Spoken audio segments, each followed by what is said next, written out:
Morning, guys. Sorry about last week, but I don't see that much of you was complaining about it, but I hate missing classes. I mean, even today, somewhat iffy, but we'll get it out. I'll be mostly sitting because I feel like my blood sugar is coming down a little bit. This hasn't happened to me for more than a year.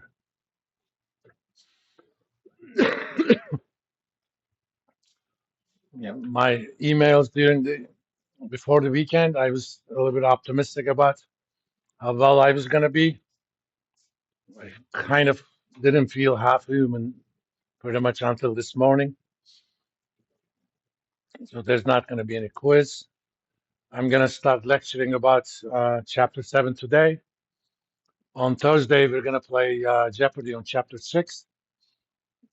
Stuff that you guys went over it anyway. And I'll also post a video of my session with the other section last Monday so that you can use that as there's a lot of question back and forth that I think was valuable. We're going to get back to normal this weekend. I'll do lectures and problems with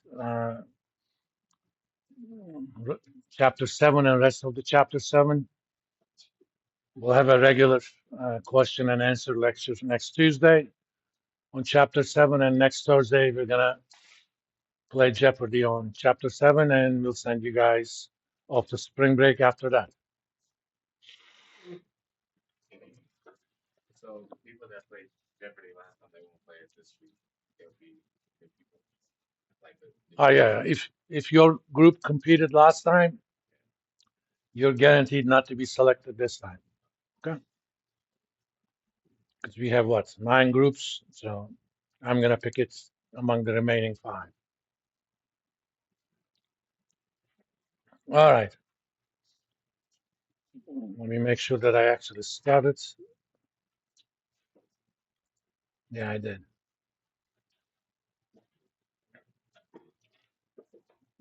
Let's start talking about chapter 7.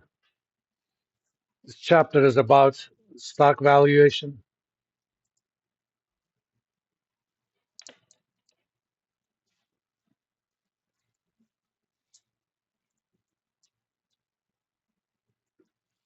But we're gonna do this using the so-called dividend growth model.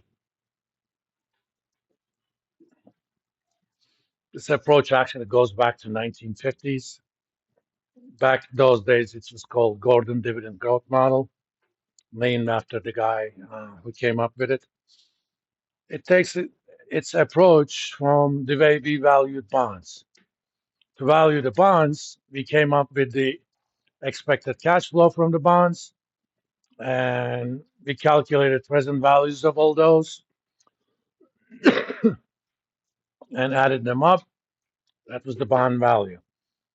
We're going to do the similar thing with stocks, because if you own a stock,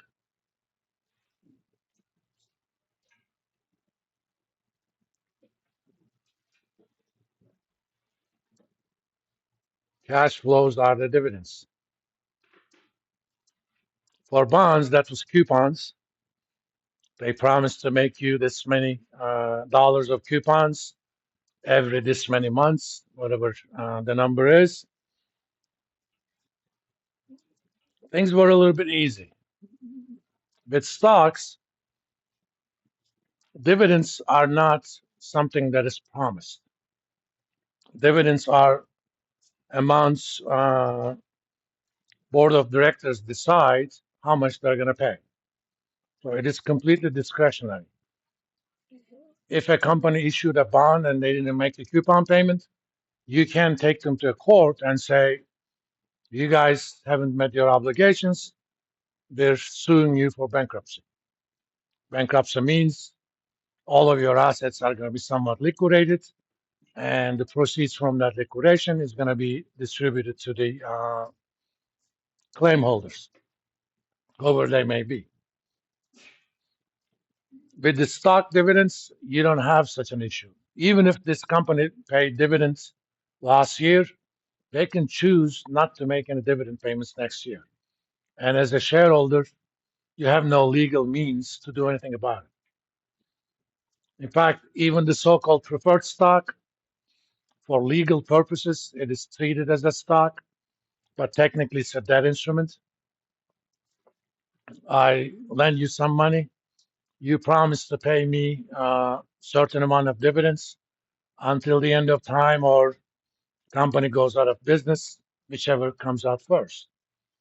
If you miss a preferred stock dividend payment, you cannot take them to court because they're considered suggestions rather than legal promises. That's why companies cannot deduct preferred dividend payments as interest payments. But if they have bonds, they can deduct the bond coupons as interest payments. So we're going to start with a simple exercise.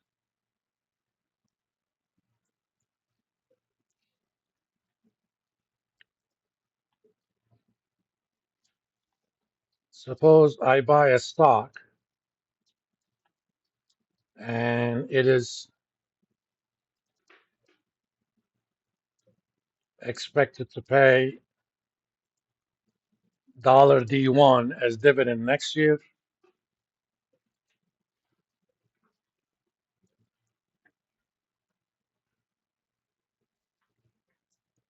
And I will hold this stock for 1 year, get paid the dividend,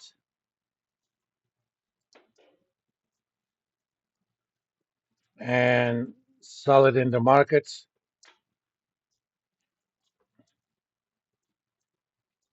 for P1. We don't know what that P1 is going to be, but we can make predictions about it. So if somebody told me at what price I could sell this, I could make a present value calculation. So value now is going to be, I'm going to get that dividend plus the P1, and I'm going to discount that. R is my required rate of return.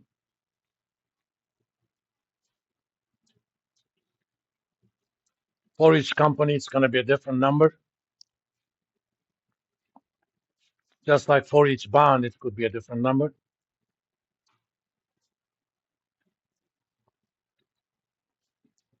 That is the rate commensurate with the risk that you're taking. The trouble is, it's kind of a chicken and egg problem. In order to find a value of something, I need to know the price of something. You should always know that price is what you pay for something, value is what you get for in return. And they do not have to be the same. Sometimes, we talk about undervalued stocks, overvalued stocks.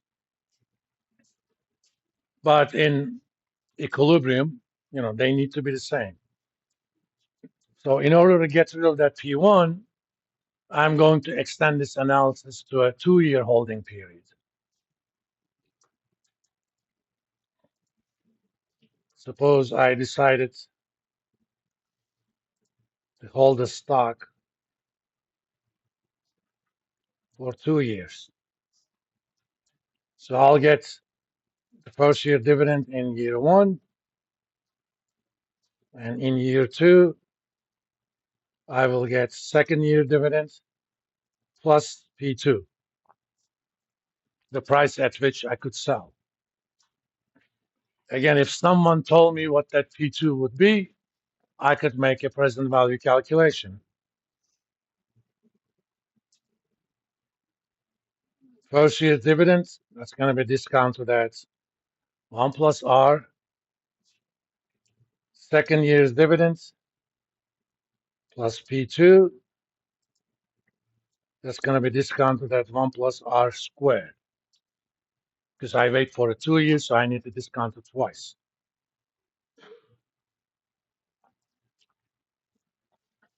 Again, this didn't get rid of the problem either. I still need to know P2. You can guess that I can iterate this procedure ad infinitum. If you did that, suppose your holding period is for T years. T can be a very large number.